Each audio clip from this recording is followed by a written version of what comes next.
stop before I go to caller there. Yes, so basically in India, close to 52,000 men have committed suicide in the last 1 year. With respect to women, it is not suicide. It is actually the attempt to suicide is higher among women. Okay. So the reason of attempt to suicide is an attention-seeking behavior. Okay. It is not a attempt to commit suicide. So men are better at executing suicide. Women are better at attempting suicide, which has been proved by the statistics, which have been, so it's an attention-seeking for a different purpose. Okay, well, those are numbers. They throw light into something that we are trying to get in here. Are the laws being misused? Let's go to Nina. Let's go to Nina, who is joining us from Ramnagar. Yes, Nina. Hello. Yes, Nina. Yes. Please. Yes, I want to ask a question regarding this dowry law cases. Sure. Yeah, in the dowry law, it is clearly mentioned that dowry giving and taking both are offences. True. In the law. So, if only the giver, if only the taker is punished for it, why is not the giver? Okay. Because you see, in many cases it happens that only the accusations of the husband taking a dowry is taken into consideration. But the wife giving the dowry is never taken into consideration. When she is, at that moment when she is accepting that she is giving a dowry, why is she not punished? Okay, we'll ask that to Ms. Pramit. Yes. See, the question is, the circumstances under which she was made to give it. See, in many cases we have come across, the people come, they say, we'll agree to marry you.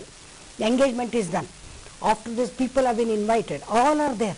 Everything is done. In the society, in the eyes of the public, the marriage is going to take place. After the event, after the engagement, they start wagging their tail. They said, unless you give money, we don't. So in those circumstances, you know, to save the society, to save the image of the reputation of the family and others, and the girl will also, we do not know, she would have moved out, she would have gone out with him for a picture, she would have been seen by the society. In such circumstances, they will be compelled to give the dowry, and those circumstances, you can't say giver is also a punishable. Oh. Circumstances warranted them, and to save the society and the family. Always parents think, all right, my daughter has to live in their family. She has to have a good life in that family where she is going. Even if we give that, but thinking that she will live a good family, she will live in a good family, and the husband and the in-laws will take care. The people, parents do give. Fair enough. There are circumstances which might result in a family giving dowry, but we cannot say that they were actually invoking dowry and actually promoting it. Let's go to Kumar. Let's go to Kumar now, joining us from Kamnani. Kumar, if you can hear me, we have a panel here. If you want to share your thoughts and then ask your question. Yeah, good evening, sir. I am Kumar from Kamnani. Yes.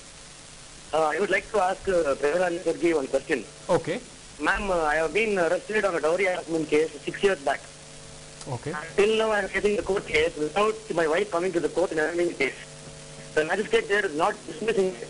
In spite of that, me, my mother and my mother's sister go to court regularly. In spite of that, it is not getting dismissed. What is my remedy, ma'am? See, all that I can only tell you, you should depend, I do not know whom you have engaged, and you must tell the advocate whom you are representing. You must always tell the court, look here, we have been regular in coming. The complainant has not been coming, kindly dismiss the case. If they insist and if they bring to the notice of the court and being present in the court that the case has to be dismissed, definitely the courts will dismiss the case. It's not that they will be made to come every now and then. But it all depends upon how you are representing your case, in what manner you have been representing. It so happens when 2 or 3 persons are involved, accused are there. One person comes before the court, other 2 will not come. Or 2 persons come, 1 will not come. In that case, you know, the court will say, yes, accused is not present, let us adjourn the case, whether the complaint is present or not. But in spite of it, if a shrewd advocate is there representing them, they can always bring to the notice of the court, we have been coming regularly, complainant has not been coming, dismiss the case. Okay, well, there you have, the rules are there, but we're going to quickly take another aspect of this. It's not about husband, wife, it's not about man and woman. There is also the child, the children angle in this. We'll take that, but before that, let's go to Deep from Whitefield. Deep, welcome to the show. Deep, your question first. Yeah, my question is regarding that the lady was just now telling about there is a situation coming. People are being compelled to give dowry. Okay. And then why not we nip this case in the bud? Why not at that situation some laws have been amended? Why we need only after the complaint has been done? Why is there not the law when the dowry has been demanded? Just at that situation, why not some law can be made and this case is totally nipped in the bud. Okay. That's the reason, nipping at the bud, Section 3 of the Dowry Prohibition Act is before the marriage.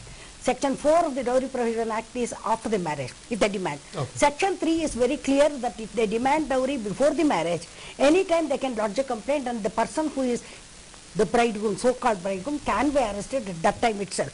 As I told you, society is such. If that is taken into consideration, you take it from me, 90% of the cases, marriage will not take place at all. Okay, yes, sir. Yes, basically what is happening is we have compared a lot of domestic violence documents from India and in the US and in the United Kingdom. Now, in India, unfortunately, domestic violence is considered to be an issue only in the marital home, which is false.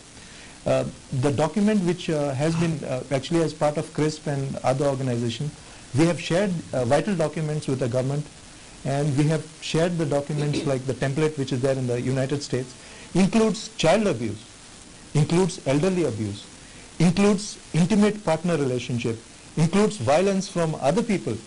Now here what we are thinking, what we are assuming, the assumption of the domestic violence law itself is wrong, because here the whole thing functions on assumptions.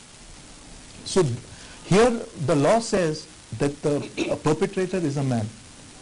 Now some people might be married to an army wrestler, some people might be married to a dominatrix woman. What happens in such situations? Okay, well, different angles in it. There's a legal angle, there's also the physical and the emotional and the mental angle. There's also angles with respect to husbands, mothers, husbands, parents being ill-treated, their relatives being ill-treated, and also, like the doctor said, intimate relationships. A lot goes into a marriage. We'll sit in a short break now, but on the other side, we'll talk about how children are the pawns in these cases, how children end up suffering and giving up the most. We'll talk about this on the other side of the break, and also we will continue taking your calls. Stay with us.